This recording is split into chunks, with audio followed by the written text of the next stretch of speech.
My name is Lewis Potter. My friends call me Lou, but I usually answer with any name. I'm married to Ruby. We have been married for 4 years now, but we do not have children, for the simple reason that we are both a little selfish and do not want to give up our freedom. Perhaps we will have children, but I think that this will happen when we are already well over 30. Both came from poor families, lived just a few streets away from each other, but only met at the age of 18 during a recruitment event held by our college. Ruby did well in college and qualified as an accountant and credit controller. I, on the contrary, studied very poorly and did not even graduate from college. But I have a work ethic and a knack for business. At the age of 15, I started working as a cleaner in local stores and small offices. By the time I was 18, I already employed 30 people and had contracts with a number of large enterprises in our city. Ruby was looking for a job, and I was looking for employees. When Ruby came to my table at the event, we started talking. She handed me her resume and, looking at me, said, "I don't need a cleaning job, but you might be interested in my phone number." I called her before she sat down at the next table and invited her to dinner the next night. 4 years later, we got married. As a result of this event, Ruby found a job. She started working in the purchasing department of an engineering firm, starting at the bottom of the ladder. 8 years later, she became the head of the purchasing department, as well as the credit control department. Needless to say, we lived a very nice dual-income lifestyle with no kids. My business is thriving, and now I have the largest office and store cleaning company in the city, after buying out 2 of my competitors. As in most offices, the cleaner and security guard are the first to notice strange things, and everyone is happy to talk about them. About 4 months ago, I was working in the office when my secretary came and said there was a man in the waiting room who would like to talk to me. She handed me his business card. It said, "Ross Evans, private detective." I told her to bring him to me. When he entered the office, I stood up, extended my hand, and asked, "Mr. Evans, how can I help you?" We shook hands, and I invited him to sit down. Smiling, he sat down. "First of all, can I have some coffee? I haven't drunk it all day, and I would kill for it." I understood exactly how he felt. Caffeine seems to be a drug for most business owners. My secretary didn't have to be asked twice. She poured 2 mugs of coffee from the machine in my office, and milk and sugar were already on the table. None of us touched them. After the small talk, I got down to business. "So, Mr. Evans, how can I help you?" Without wasting any time, he began, "Please call me Ross. As you can see from my business card, I am a private investigator working for a client who suspects that his wife is either having an affair or is about to have one. Our ward works as an accountant at Stevens Piping. One of their largest suppliers is AM Metals. AM Metals has a new salesman named Alistair Clark. Mr. Clark is a bit of a gigolo who likes married women. Clark has been courting my client's wife for quite some time. They have a long lunch, he sends her flowers, writes SMS at night. In general, everything is as it should be. As far as we can tell, he's trying to get her to go away with him for the night. We now have sufficient information, but we need to find out the last details. I was intrigued. The whole secret agent thing is very funny, but the name AM Metals is very familiar to me. Ruby's employers also get their raw materials from them, and this Clark seems like someone I'd want to keep her away from. I looked up and saw Ross looking at me. Apparently, he was waiting for a question, so I asked, "I understand everything, but how can I help?" He smiled. "I was hoping you would ask about this. It's very simple." He leaves flowers, notes, and other documents on her desk. She reads them and then throws them into the trash. Your employees take out the trash. They can take everything personal from him and give it to us. We checked this with our legal service. Everything personal can be seized without any legal problems. We also spoke with her employer. Here is the permission to obtain information. By cooperating with our investigation, they avoid any legal problems related to violating the fraternization clause in her contact that may come their way. If you want to know why they signed it, here's the CEO's business card. Please call him to confirm your agreement. The general director's number was already on my phone. Without saying a word to Ross, I picked up the phone and dialed his number. He answered on the second ring, and, without even saying hello, immediately began, "Lou, I believe Ross Evans is sitting in your office. I confirm that I give you carte blanche to receive and transmit to him or his employees any information not related to our company. My lawyer is currently preparing a letter to this effect, which we will send to you by email. I have to go now, since the lawyer is now in my office, but call me back if you need anything else." He hung up. I didn't have time to say a word. Obviously, they wanted to get this issue over with as quickly as possible. Ross smiled at me. I just nodded and added, "He confirmed your words. Give me all the information and we'll start emptying her bin into a separate bag. I'll sort it here, and you can pick it up every morning at 11. Will this suit you?" Ross confirmed. "It's perfect."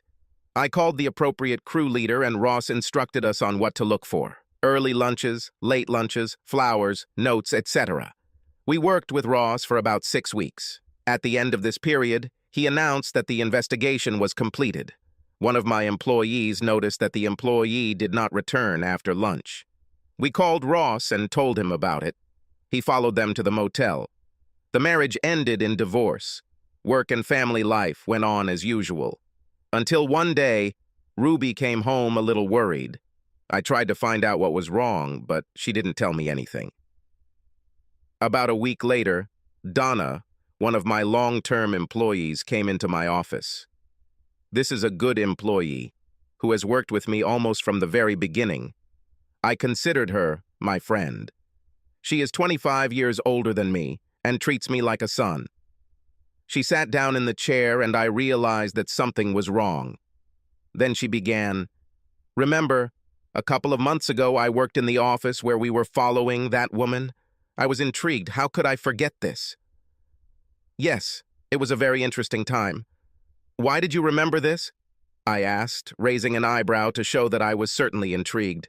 "Well," she hesitated, "as you know, now I work in the office where your wife works, and the same guy we were watching is now coming into her office. I noticed a large bouquet of flowers, and she went with it to lunch. Here is the card that was in flowers." She handed me the card and I read it. "Dear Ruby, thank you for helping me renew my contract with your company. You have no idea how grateful I am to you. I hope you'll accept my invitation to lunch so we can have a good chat. With love, Alistair." My blood froze in my veins. The language on the card immediately suggested that this was not the first personal interaction, and it was certainly getting close, if not already close, to failing the spouse test. I knew from Ross that this guy takes his time, but is very successful at hitting on married women, and my wife is at gunpoint. I thanked Donna and asked her to keep an eye on everything else and give me a summary every morning. If there were any more notes, I asked her to bring them to me.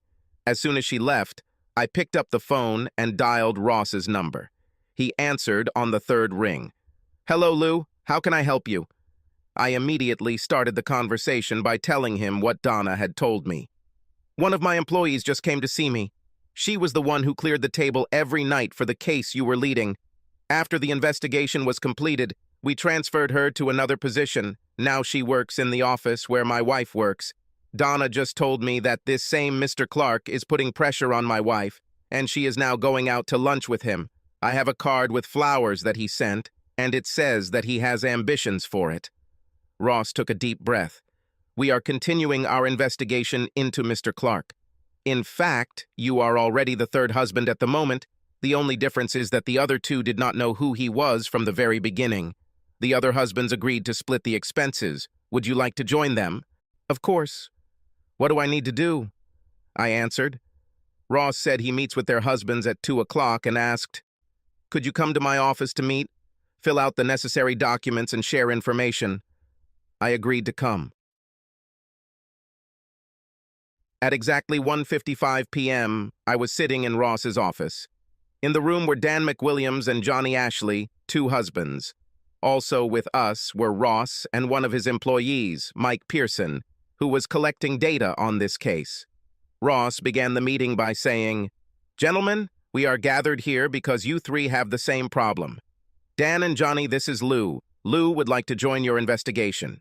If you agree, We will register him as a client and draw up documents allowing the exchange of information. They both looked at me, then at Ross, and replied, "Yes, that will be nice." The paperwork took about 15 minutes, after which I used my personal credit card to advance the $5,000, knowing that Ruby would never receive a statement for this payment. Ross began, "So, Dan, Johnny, and Lou, our common problem is called Mr. Alastair Clark. FYI, Lou, Dan's wife, works at AM Metal with Mr. Clark, and Johnny's wife works for the school board, which purchases metals for use in technology classes in schools. Mr. Clark has a well-rehearsed process. He stalks a woman at work with flowers, messages, lunch, and usually tries to get her to go to a motel after lunch. He does the same with women who have children, and usually tries to get them into bed several times. With childless women, he tries to force them to ask their husbands for a free pass. He seems to get real pleasure from the fact that their husbands know that he has managed to win the affection of their wives. He tries to take them away for the weekend and then abandons them. We know that over the past year there have been at least 5 divorces in this area due to his fault. We tracked him down to his previous job, which was in Dallas. In fact, his employer fired him when he was sued in a class action lawsuit by 7 husbands over 3 years for alienation of affection. This guy is a disgusting guy." He took another sip of coffee and continued, "Lou, do you clean at AM Metals or the school district office? Last time we checked, if you empty the contents of your trash can into a bag, you can use the trash as you please, as long as it's not protected by a confidentiality clause in your contract with the company you're cleaning for." I shook my head. "No, we do neither one nor the other," was my answer. Ross nodded. "It's a pity, but continue to collect garbage from your wife's basket. Who pays your wife's phone bill?" "My business," I answered. Ross smiled and asked, "What is her phone number?" "Samsung," I stated for the record. "Fine. Please fill out this document giving us permission to collect data from her phone." Then he handed me a piece of paper with a QR code on it and continued, "Scan this code from her phone. You will be taken to our server. Use the username and password below, and a program will be downloaded to her phone that will transmit all her calls, messages, emails, and even WhatsApp messages to us. We know that he always uses a mobile phone so that when he calls the home phone, his husband does not answer by mistake." The meeting ended with Dan, Johnny, and I exchanging phone numbers, and we created a WhatsApp group that included Ross and Mike. This way we could quickly exchange information. When I returned home, Ruby was already there. She was again slightly distracted, holding the phone close to her and not really listening to what I was saying. She went out to feed the dog, and I noticed that she took her phone with her, which she had never done before. When I asked what was wrong, she replied that she had had a strange day and felt very tired. She went to bed at 9:30, 2 hours earlier than usual. I stayed up until our usual time and then went to look for her phone. He was not in his usual place, and I went up to our bedroom. There was a telephone cable next to the bed, and when I looked closer, I discovered that it was under the pillow. It was impossible to get it out without waking her, so I went to bed. All this did not look very good, and sleep was difficult for me. I am lucky. In the middle of the night, she got up and left the room. I quickly grabbed her phone, scanned the QR code, entered the details, and returned the phone to its place before she returned. The next morning, she just wandered around the house until she left for work. If I hadn't talked to her, she wouldn't have told me anything. At about 11:30 in the morning, Mike called from Ross's office. They finished analyzing the first data dump, and he began explaining. She opened a new email address, which apparently only he uses. By the way, this is very convenient for us. We didn't know how he contacted women, so we are now working on hacking his email. Letters from him are actually very hard selling. He made her talk about how you were her first and only, and he told her that she needed to learn new things to keep the marriage fresh and interesting. She told him very personal information about your life, and he, like a sponge, absorbed it and used it to his advantage. He hinted that new sexual experiences would add variety to your life, and must have already suggested spending the weekend together when they had lunch yesterday. Now he backs it up with, "It's just sex," and "If he really loved you." I'm sorry to say, but he moves quickly and attacks fiercely. I talked about her behavior last night and then added, she must have been thinking about it all the time last night and this morning. She didn't even notice me last night or this morning. Then I asked, do they continue to communicate now or do they have lunch planned? Mike looked at the messages and read the last one. This just arrived. Let's have lunch at the beach club tomorrow and make a plan. Liu loves you, and if you tell him, it won't be cheating, and he won't be able to deny you free passage. She just replied, okay. Mike and I ended our conversation, and I sat back, wondering what I should do. You can't just talk to her. He will continue to work on her and resort to another method, taking her to a motel for half a day. No, I have to end this or end our marriage. I called Ross, and after a few pleasantries, I said, looks like he's heading straight for Ruby and wants to rub my nose in it. Even if I kill it, he'll try to take her to a motel. I need a plan to ensure I kill this. I think I need to file divorce papers. I also think I need a plan B, but I haven't figured out which one yet. What do you say? Ross was silent for a few moments, then replied, it's always good to have a plan B, but if it doesn't work, he won't stop. I know this man and his ego won't let her slip away. So if you can't forgive her, then divorce will be a reality at some point. I will prepare a package of documents for your lawyer, or I can recommend my own. I have mine, thank you. He drew up a business agreement, and in the event of a divorce, it is protected by a trust, I replied. I called my lawyer and asked for a meeting. We agreed to meet the next day at 9:30 in the morning. When I entered the lawyer's office, he looked at me. Damn it, who changed it?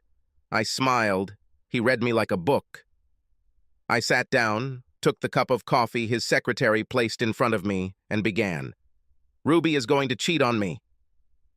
A salesman came to her work and fell for her. She bought it, and now I see no other way out. I'm working out a plan B to stop everything, but plan A is a scam if she cheats on me. We spent the next hour discussing possible options. I wanted a clean divorce. The business is protected by the agreement, and everything else is 50-50. There are no children, so child support is not required. The house will be sold. I had no intention of suing Clark, his employer, or her employer. Too expensive and with no chance of success. We shook hands, I paid the fee, and left. He will complete all the documents and keep them in the archive so that if necessary, I can contact him. As the week progressed, Ruby's mood rose and fell. One evening, she could not get enough of time with me and affection. The next, she did not even notice my presence. Donna called Friday afternoon to say Ruby had received a large bouquet of flowers. The postcard read, I made up my mind. How about you? While sending a message to the WhatsApp group, I noticed that Ross posted the following message. Dan, he invited her to dinner at the Holiday Inn. We know that he has a number, but the issue has not yet been resolved. Come here right now, and we can stop this thing. I was happy for Dan. Now, one way or another, he will achieve his goal. I hoped that this moment was already close for me. I was so distracted that new things fell out of my hands. I sent a message to the group telling Mike about the flowers and what the card said. He replied, I'll check her email now. There hasn't been anything yet this morning. About 5 minutes later, Mike called and, without hanging up, said, Look in your WhatsApp. I opened the app and there was a document Mike had sent me. I opened it. It was confirmation of a reservation at a hotel located on a lake about 30 miles from the city. The room was a double for the coming Friday and Saturday, and the booking included 2 names, Clark and Ruby. I returned to the phone and said, Looks like things are bad. Mike sighed. Yes, but the email is even worse. This is a guide for cheaters where Ruby explains how and what to say. I'll send it to you. I thanked him and we hung up. The letter arrived and I read it. These were several letters in a row with the subject, Weekend. It all started about 2 weeks ago when he sent her a link to a hotel, the same hotel he ended up booking. In the letter, he told her how he would like to take her to a hotel to pamper her, and suggested other entertainment. In subsequent letters, I asked what she thought about this, and why I did not allow her to do what would make her happy. In the last letter, he wrote about the reservation, and also gave a list of things to say and do in order for me to agree. This was a guide to preparing for betrayal. It involved cooking a nice dinner the following Thursday. Lots of sex throughout the week, then explaining that it would just be sex with him. But he would teach her a lot. I had a lot more experience before we got married, and ended with the words, "If you really love me." Her answer was evasive, but left the choice up to her. I'm not sure Liu will buy it. Let me think about it. The weekend was spent in hard work. I couldn't say anything about what I knew, but she was incredibly sweet. We had sex on Friday night, Saturday morning, and Saturday night. On Sunday, she took me to bed in the middle of the day, again on Sunday evening, and on Monday morning, we had quick sex. Ross called at 3 o'clock on Monday with an update on the email. The news is bad. She just texted Clark and said she'll offer it to you Thursday night. If you refuse, she won't do it, but if you agree, she will. He replied, if he becomes nervous, then remember that asking for forgiveness is easier than asking for permission. I thanked Ross and asked him to prepare a folder with everything we had. He asked if they had photographs of them in an intimate setting. I heard the rustling of papers and he answered, we have a photograph of them kissing. Not a passionate kiss, but a kiss nonetheless. I said, fine. Please put everything in a folder and let this photo be like the title page on the outside. Also send the entire folder to my lawyer. He confirmed that he would send it. I made the next call to my lawyer. I warned him and told him that he would have a folder later. We agreed that it would be presented at the hotel on Saturday morning during breakfast. Nothing causes indigestion like a divorce petition. On Monday night, she wanted sex, but I refused, saying I had an important sentence to finish. I sat in my office and took care of business. I went to bed only at 2 o'clock in the morning. She was already fast asleep. I also slept very soundly, got up at 6 in the morning, and went to work before she could attack me. The folder was delivered by courier. I sat in the office and read it. The seduction technique was visible. She was unpredictable, but clearly effective. Ross gave details, but without names, of at least 7 marriages that he had destroyed in the past 18 months. There was also a note from Dan in the folder. He arrived at the Holiday Inn and joined his wife and Clark at the table. His wife got scared and ran out of the restaurant in tears. Ross had to intervene to stop Dan from attacking Clark and then drove him home.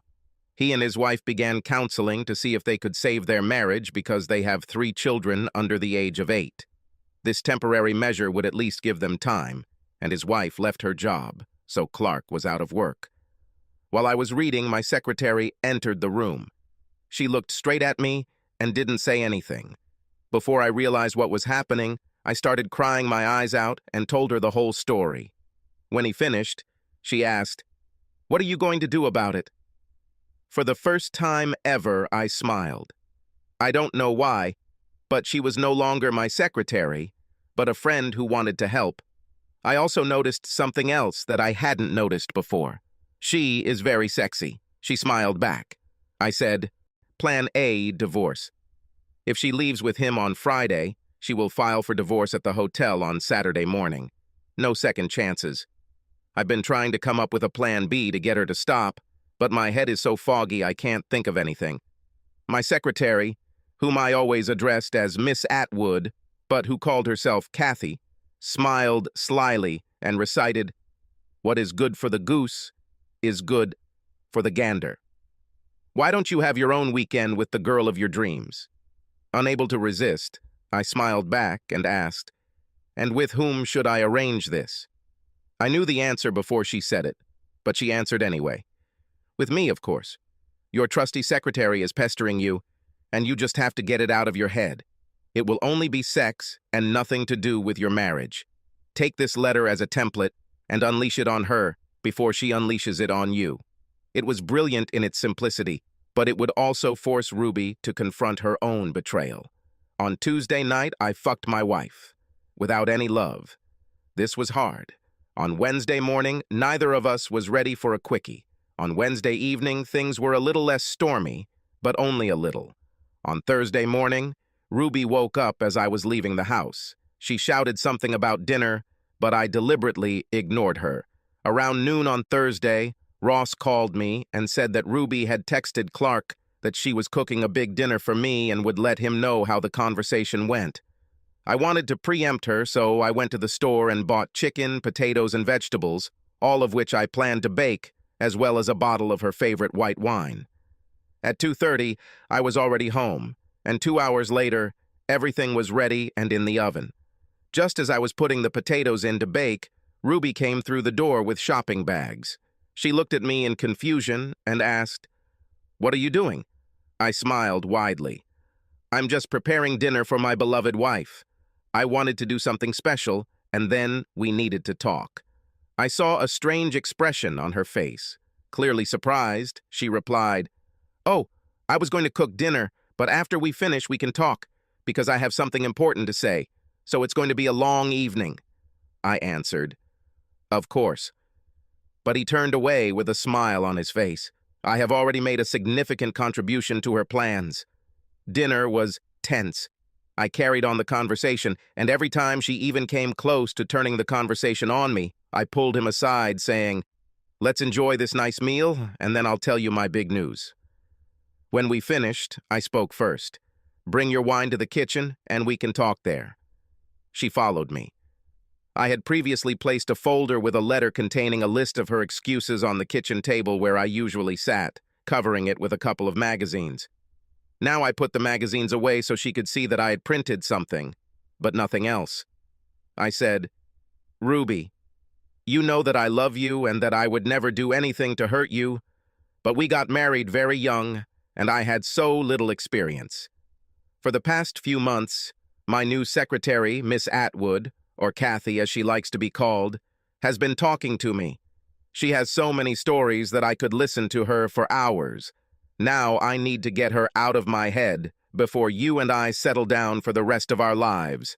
I booked a hotel with her for the weekend. There will only be sex and a little of my time, to let off steam and learn new tricks that you and I will then play with in bed. This has nothing to do with my love for you and will not affect our marriage. I am telling you this so that you know in advance, and this way it will not become my betrayal. I know that you love me so much that you will allow me to spend this one weekend outside of our marriage, and it will not affect our marriage in any way." Ruby's face turned crimson. It seemed to me that she was about to explode. She then stated, "Only over my dead body, and I want this whore to quit on Monday morning, or we'll break up." This relieved the tension I was in, and I burst into the biggest laugh imaginable, saying, "If you could see your face, it's just a picture." It couldn't be better. At that moment, it dawned on her. Everything I said, she was going to tell me. I closed the folder and handed it to her. On the front was a photo of her kissing Clark. Her face turned almost gray as she whispered, "You knew and you played a trick on me." I smiled. "Yes, I played it. I think your reaction is exactly the same as what I would have if you had caught me off guard. By the way, unlike you, I did not book a hotel for us. And unlike you, Ms. Atwood and I never had lunch, never kissed, and never discussed our love or sex lives. My story is a figment of my imagination, but yours is quite real." While I was saying this, she was leafing through the folder. The extent of my knowledge was a revelation to her. Dates, times, photographs of dinners and intimate moments, copies of her secret emails, transcripts of telephone conversations. Everything was here. She was indignant. "You followed me? You invaded my privacy. How could you do this?" I was calm. "That's all. Time to act or not. I love this woman, but she needs to know that there is a limit, and she is standing right at the line. You got yourself a boyfriend, started an emotional affair, planned to make it physical, humiliating me and destroying our marriage in the process, and yet you're angry at me for trying to stop it?" "I thought we could recover from this, but maybe I'm wrong," I replied, more sad than angry. "What does it mean to humiliate you and destroy our marriage? I didn't plan anything like this. It was something outside of our marriage." Obviously, she started quoting the cheating manual. "Why should this affect us? Listen to what you said," I repeated her words, "and then think that you answered me the same thing. You said, 'over my corpse.' So why is it okay for you to cheat, but not for me?" She took a deep breath, as if about to say something. I raised my hand and added, "There is no such thing as a free pass. If you go with Clark, it will be cheating. If you tell me about this in advance, it will not change the situation." She lowered her eyes and then said, "I can't digest this now. I need to be alone." With that last statement, she stood up and ran upstairs. I noticed that she took the folder with her. I heard the bedroom door close and the lock click. I cleaned up the house and sat down at the table. Ross also gave me a tablet computer that I could use to access a server that displayed all of Ruby's phone activity. I sat down and opened it. She corresponded with Clark. I read her first letter with interest. "Oh God, Alistair, he knows. He's been following us and he has copies of the messages. When I got home today, he cooked dinner and told me exactly what I was going to say. I exploded at the thought of him being with another woman. Then he showed me the folder. It contains everything, including the reservation. What should I do?" Clark clearly didn't see this as a problem. He responded a few minutes later. "Just tell him that everything is booked and that you have to do it. Be sure to emphasize your love for him and ask if he loves you as much as you love him. He will understand that you need one weekend." You could almost hear the desperation in what was written. I tried to do this, but he said that it would humiliate him and ruin our marriage. That even if I ask him, it will still be cheating. I cannot do it. Everything must stop. The weekend would be fun, but I can't risk it ruining the rest of my life with Lou. Now he was in despair. All his efforts and money were wasted, and he decided to play big. "Do you think he will divorce you?" "No, he will never find a woman like you. Tell you what, pack your bag and take it to work. Let's see what he does, and if it doesn't work out, let's go for the weekend. And on Sunday, you can ask him for forgiveness. I know the type of husband you have, and he would never want to lose you." It was complete nonsense, but unfortunately, she bought it. The last letter in the chain was, "Okay, but if it even looks like he will leave me, I won't do it. See you tomorrow." She began to think sensibly, and he, of course, knew how to calm her down. I put the tablet away and sat down to watch TV. I didn't really look because my mind was on all this. I scheduled the divorce filing for Saturday. Perhaps I should reschedule it for a later date. But I knew that once I submitted my application, I would not back down. No. Tomorrow I need to do something different that will show her that I'm serious. I called my lawyer and told him everything in detail. "Hey, I just hit her with it." And Clark let her know that I would forgive her. She's going to pack her bag and see what I'll do. I don't want to file for divorce until they sleep together. But is there anything we can do to show her how serious this is? My lawyer was smart. He replied, "We can give her a letter with a preliminary claim. All we will do is state that you know that she is going away for the weekend to have an illicit affair, and that if she continues this affair, we will file for divorce on Saturday morning at the hotel. I'll expand the text a little, but we'll hand it to her in her office, preferably in Clark's presence. What do you say?" It will work. He will be the final proof that I will do this. She said Clark would pick her up at lunch. I think you should give this to her around 11 o'clock. It didn't matter whether he was there or not. Her employer would understand what was going on. He's old-fashioned and won't like what she's doing. But what would upset him the most is if a bailiff came into the office and made a fuss. About an hour later, the lawyer sent me a draft letter. It was perfect for the circumstances. It stated everything we knew and clearly stated that she would be served on Saturday morning. I sent a reply message confirming that I was happy with the project. I checked the tablet, but there were no more messages between Ruby and Clark, so I went to bed. I tried to open the bedroom door, expecting it to be locked, but was surprised to find that it was not. I walked in to find Ruby lying in bed, clearly hoping I'd be romantic. I noticed her packed bag leaning against the wall on her side of the bed and looked at it. "I see you have made a decision. A quickie with Clark was more important than our marriage." I turned and walked out of the room, heading towards the guest room, and heard her get out of bed and scream, "Liu, stop! All wrong! Come back and let me show you how much your love means to me. Please." I didn't answer.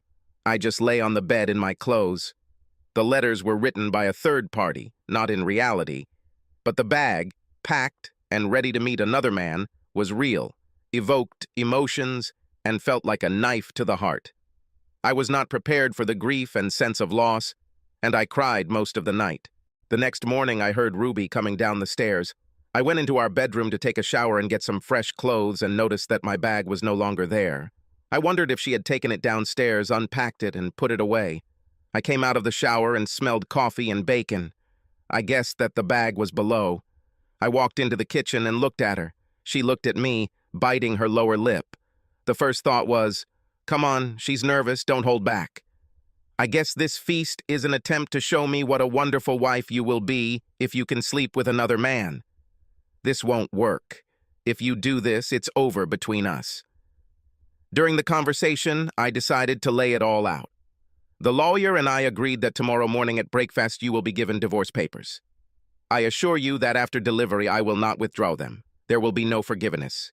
If you come home tonight, we'll start counseling to figure out how to rebuild trust and make sure this doesn't happen again. If you leave with him, don't even think about coming back. You won't be welcome here. I turned to leave. She said, "Please stay for breakfast. We need to talk about this." I turned to her and answered, "We've already talked. Your bag says that you only want to convince me, not talk. I won't have breakfast here. It's time to start learning how to take care of yourself, if you choose to do so. I assume the bag is already in your car?" She turned away. Looks like I'm right. I left the house in silence.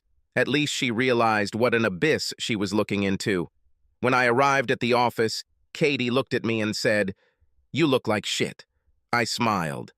"And you look as sexy as always." Before you ask, I have no idea how it went. When I offered her Plan B, she lost her temper. She wanted to fire you and even said, "Only over my dead body." And then she began to act on her own. This morning, I took my weekend bag with me. Today, at 11 in the morning, she will be given a letter from me with an order. Let's see if this will stir her up. While I was talking, Katie was making coffee. She handed me a cup and answered, "I hope she comes to her senses. She can't be so stupid as to think that this is normal for her, but not normal for you." I smiled sadly and sat down at the table. This day was not productive. Just after 11, my cell phone rang. It was Ruby. I could barely understand her words through my tears. "Are you serious? Are you actually going to divorce me?" Obviously, she convinced herself that I wouldn't do it. I simply replied, "Without hesitation, if you cheat on me. Treason is breaking the contract. We both know it. You'll divorce me if I cheat on you, right?" The answer was so quiet that I barely heard it, but it was a definite yes. She coughed. "Will you come home now to talk?" "I'll be there in 20 minutes. That's all I said, hanging up. I came home first and put on the coffee. The smell of bacon she had cooked that morning was still in the air, so I opened the kitchen window before sitting down to eat. She appeared in the house 10 minutes after me. I was already pouring coffee for everyone when she appeared at the door. She had an envelope from the lawyer in one hand and a weekend bag slung over her shoulder. She dropped her bag at the door and froze. I think she wanted to rush to me to hug me, but she didn't know if I would let her. I carried the coffee to the table and sat down, motioning for her to sit down. My first words were a question. "So, are you going to the hotel or not?" "How could you even ask about this after you sent this? Of course I'm not going. I love you. I want to be with you. I know that you will never allow this, so everything is canceled. Now, do we need to fix our marriage, or will I still get served?" she asked, sitting down opposite me and resting her chin on her chest. I looked at her and, leaning across the table, lifted her chin so that she was looking at me. I said, "You will only be served if you are at the hotel. No hotel, no service. But our marriage suffered greatly. So this is what will happen. First, in my presence, you will call Clark. I want to hear you tell him that everything is canceled. Then you will disable and delete the personal email you have for his sake. Then you will call your boss, tell him what Clark is doing, and ask that he not be allowed into your office anymore. After this, we will schedule a consultation. We need to figure out why you fell for this, why you think I'll go along with it, and how we can restore trust." Just as I finished speaking, her phone rang. It was Clark. She put the phone on speaker and I heard him ask, Where are you, Ruby? I'm at the reception, waiting for you, and can't wait. She took a deep breath and let it out slowly. Alistair, I'm home with Lou. He did something that shook me to the core, and if I go with you, my marriage will be ruined. And I'm sorry, you're not worth it. That's why I'm not going. His rage was off the charts. You are a stupid bitch.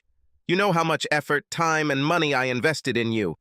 And now you leave when the weakling behaves like an offended child. You are just a dynamo.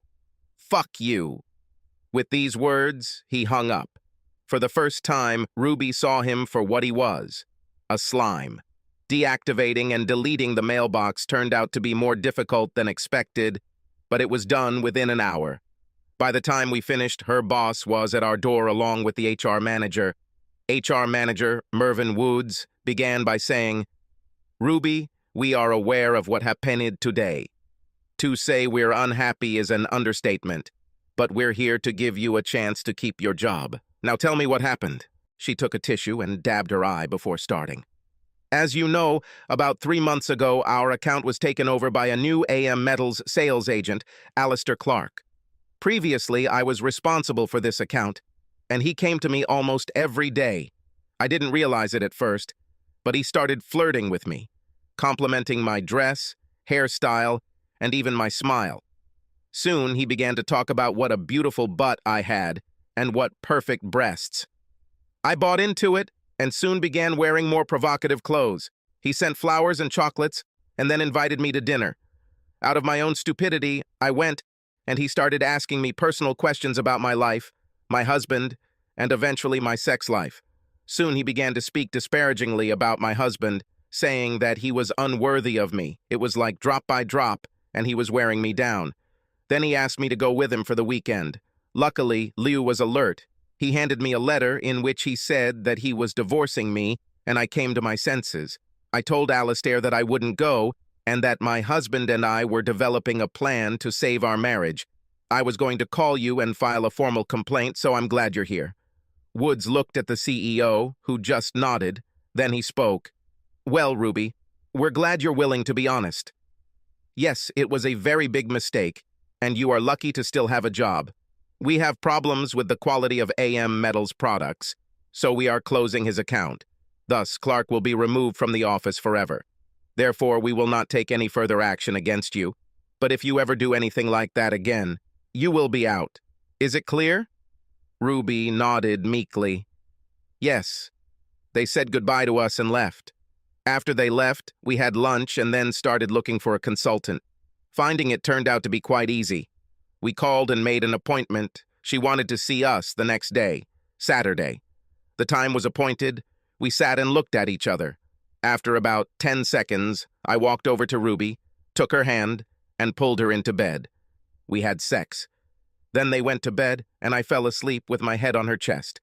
I woke up around 5 o'clock, and we made slow, sweet love for probably the first time since she met Clark. The consultations were successful. Ruby realized that Clark was playing on her fear that our lives would become mundane, and she realized that she had divulged all the information to him that he used to further his plan. I realized that for him it was just a game, and I began to appreciate how good our life was together. We don't need anyone to teach us anything. The consultations lasted 3 months. 4 years later, we are still very happy, and Ruby is pregnant with our first child. As for Mr. Clark, he was at our local shopping center and had a very bad fall while walking down the stairs into the parking lot. Nobody knows how it happened, but there were at least 5 husbands at the mall that day who didn't like him. We all wore the same black clothes with baseball caps, so no one could tell us apart. We all went into the cafe. Then one of us got up, came back, then got up, the other came back, and so on. No one would be able to tell who was sitting at the table and who was not. The police tried to split us up, but no one gave anyone away. I'm sure it was one of us. I swear. Subscribe to our channel so that your second chaff doesn't cheat on you, and go ahead and listen to the next story, because this story is nothing compared to the next one. If you're under 18, don't even think about listening to the next one.